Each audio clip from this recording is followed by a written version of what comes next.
This is Pycnanthemum virginianum. Common mountain mint I've seen as a common name. I don't know. Virginia mountain mint is a more obvious common name. So as you can see, there's bumblebees all over it right now.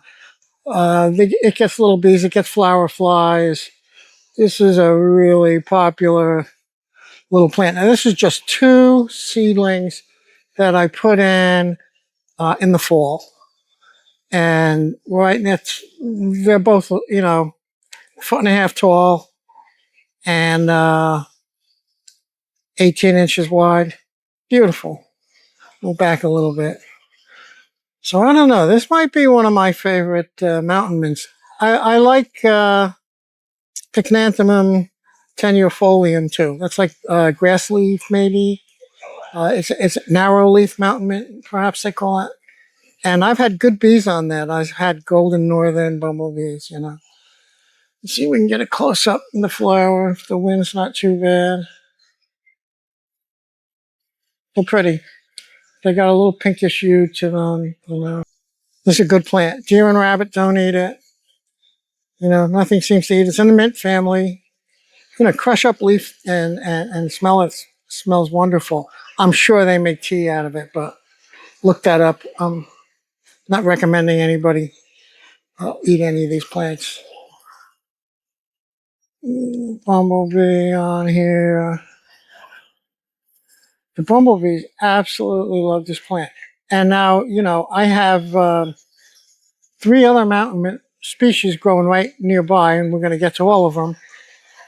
And this is by far the favorite. Here it is towards the end of September, and this Virginia mountain mint still has fresh flowers on it and is being loved by the pollinators. It's really sunny. Hard to get a good picture.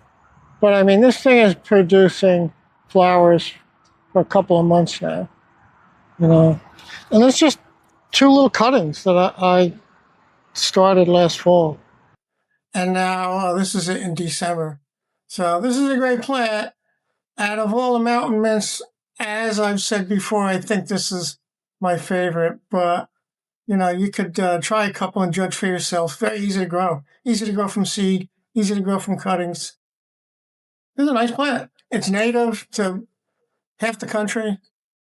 So it's really worth it to put it in your garden. Find a sunny spot. This is sunny in the morning until around 2 o'clock. And then it's in the shade.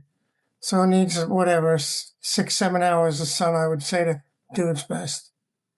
Virginia mountain mint. You ought to try it. Give it a shot.